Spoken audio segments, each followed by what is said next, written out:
if you stop feeling suffering and you stop feeling pain and you stop feeling guilt and you start feeling elevated emotions like joy or inspiration or gratitude, not just in a momentary state like positive thinking, but to be able to self-regulate and maintain that, we could teach that. Could we produce the same effects in people?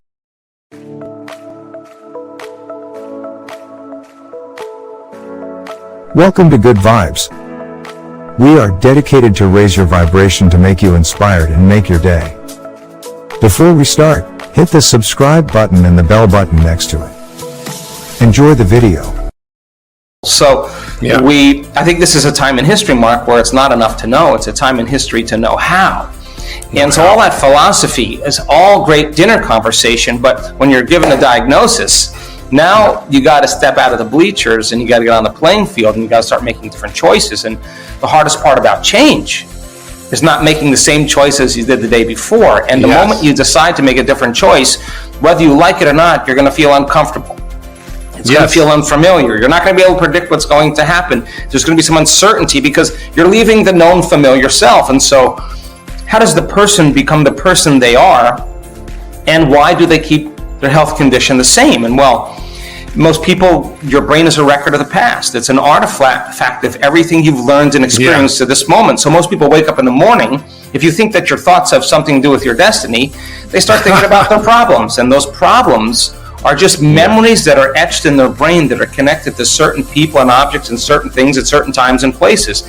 And the moment they start thinking about their problems, they're thinking in the past. Now, because every one of those problems has an emotion associated with them, the moment they start feeling unhappy or feeling sad, now their body's in the past, because thoughts are the language of the brain and feelings are the language of the body, and how we think and how we feel creates our state of being. Now, the problem is that the person thinks of the problem, feels the emotion, and that is a thought and a feeling. That's an image and an emotion. It's a stimulus and response, and that starts the conditioning process to get the body emotionally conditioned into the past. Now, here's the crazy part about that. The familiar past, emotionally, is producing dramatic effects on the body because the body is so objective that it does not know the difference between the real life experience that's creating that emotion and the emotion that person is fabricating by thought or memory alone. The body's believing it's living in the same past experience 7 days a week, 365 days a year. And the problem with that is that the environment signals the gene. That's epigenetics. And the end product of an experience in the environment is an emotion.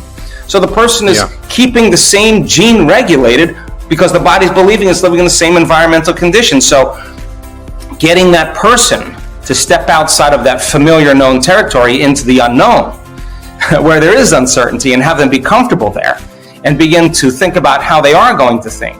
So if we don't address those unconscious programs, you can, and you're an integrated physician, you understand this, that you could have the healthiest ketogenic, vegan, intermittent fasting, enzymes, food combining, and if you're living in fear, if you're living in pain, the cell is not in a state to actually absorb anything. It's in a state of emergency. In an emergency, there's no growth and repair. So then we said, okay, let's see if we can demystify the process.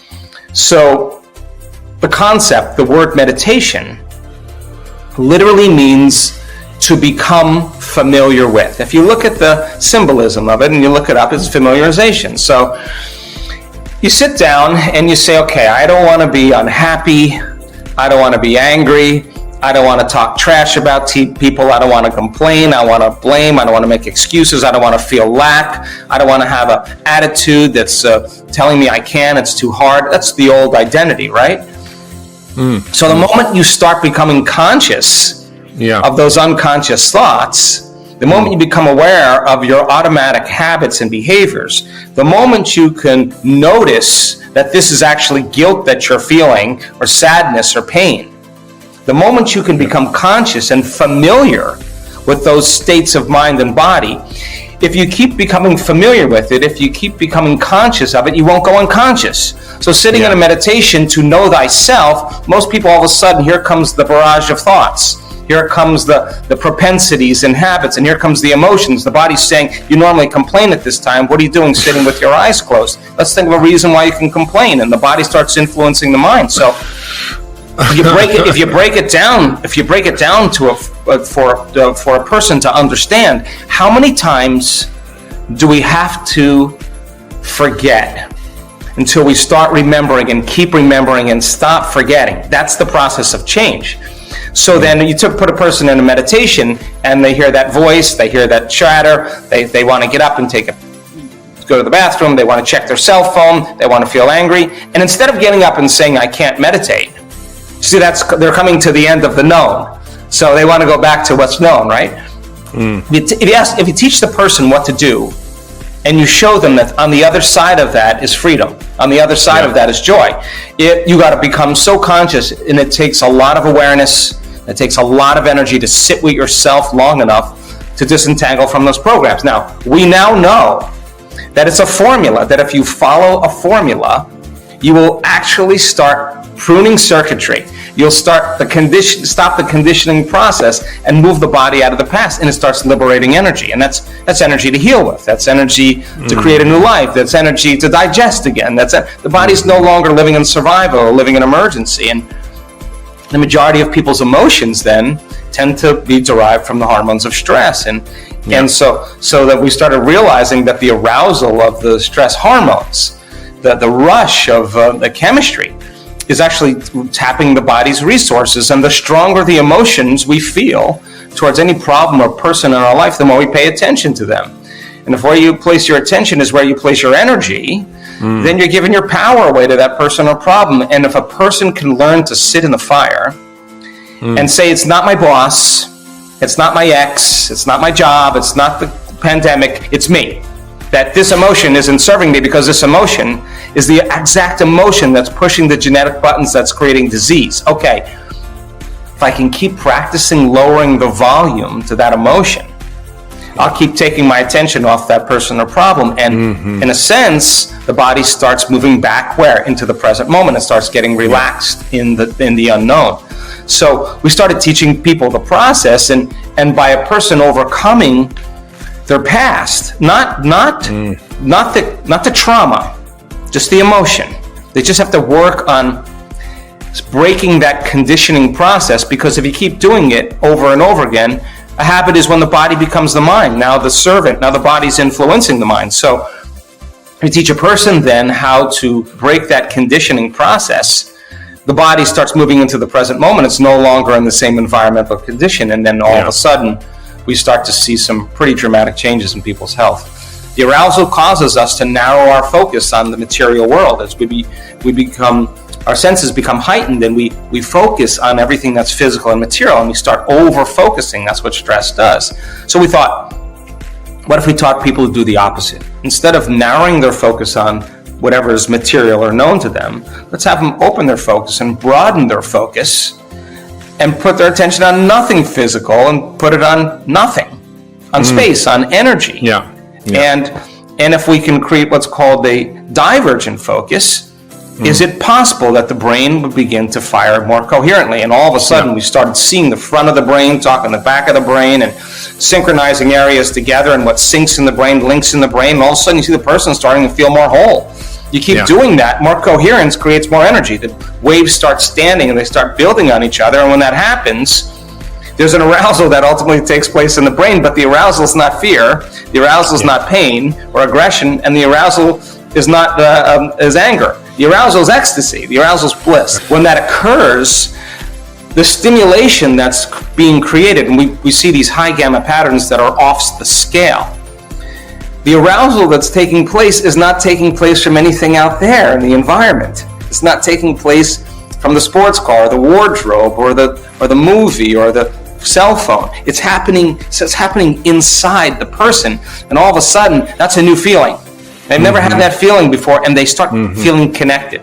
The side effect of that is even greater levels of order in the brain, and all of a sudden, the heart gets very turned on, it gets very signaled, and the person is moving into an elevated state. And that kind of combination of energy between the heart and the brain causes the person to become creative. Not a little creative, but really seeing possibilities. They're conscious of things they were never conscious before, and that's a greater level of awareness, and that's a greater level of energy. And so people all of a sudden start seeing synchronicities that start taking place in their life because they have a coherent brain and a coherent heart, and you got a Wi-Fi signal, and you feel connected to something. You don't feel separate. Stress causes us to feel separation and lack, and this feeling makes you feel whole, and all of a sudden all the things that you wanted because you were in lack, you no longer want because you feel like you have them. And that's the kind of place where you can relax more into the present moment and enjoy the sunset and enjoy the meal and enjoy the conversation and enjoy the connection because you're present. And I say that that's a skill, because a lot of people don't know what to do when they have that thought. They have no formula that's scientific and practical, that if they can practice enough times, if nerve cells that fire together wire together, then nerve cells that no longer fire together no longer wire together. And if you stick with it, and we can tell you this, that sooner or later that thought is going to start to have a weakening effect on your mind until ultimately it's no longer going to be there because you no longer paid attention to it, no longer accepted it, no longer believed it, no longer surrendered to it. And most people, when they get to this point, Mark, they think, I'm doing my meditation wrong. And I always tell them, no. You're actually doing it right. That's what I want you to see. That's standing in the way between you and your happiness. On the other side of that is a whole new area that you get to wire your brain any way you choose. So then there's an unlearning process before the relearning process. There's a breaking a habit of the old self and a reinvention of a new self. You got to prune synaptic connections, and then you got to practice sprouting new ones. You got to unfire and unwire. You got to refire and rewire. You got to deprogram and reprogram. You got to lose your mind and create a new one. And you have to unmemorize emotions that keep you connected to the same familiar past, and then recondition the body to a new mind and to a new emotion. So then that process, if there's a formula to apply, let's just say, you sitting in your meditation, it means because it sounds good, right? But how do you get from here to there? I'm sure everybody's thinking is listening. Yeah, of course. No, but everybody's done it. They've done it. They just haven't made it a habit. And so then, if you're sitting in a meditation and you have something to do, and your body starts going, I'm angry, I'm frustrated, and it's my ex-wife, it's my whatever, and you go like this to your body. Okay, now listen, you settle down, and you know exactly what to do, and you tame the animal, you tell it to settle, stay, and relax it back into the present moment. What I want you to know, down, boy. Sit. That's a victory. That's a victory. Yeah. And then if the body starts going, I got to get up, I got to check my cell phone, I got to go, I got a meeting, I'm busy, and you notice that your body's habituated into the same predictable future, and you settle your body back down into the present moment. Now you're executing a will that's greater than those unconscious programs, and that's a victory. And if you keep doing this over and over again, just like training an animal, the body's going to stay. It's going to surrender to a new mind, and when that occurs, there's a liberation of energy, and the person relaxes into the present moment. That's the unknown. The familiar past is the known. The predictable future is the known. The only one place left is the sweet spot of that generous present moment. Now let's get the person so familiar with their unconscious thoughts that when it comes, they don't respond to them. So aware of their habits and behaviors. So conscious of the emotions that they typically feel in a waking day. They would never go unconscious to that emotion again. And you say to the person, hey, Mark, what thoughts do you want to fire and wire in your brain? And with intention and attention, if we showed you how to do that, nerve cells that fire together, wire together. Just take a little repetition, a little presence, you start installing the hardware. Keep doing it, it's going to become a software program. What does that mean? That's going to be the new voice in your head that says, Mark, you can do it.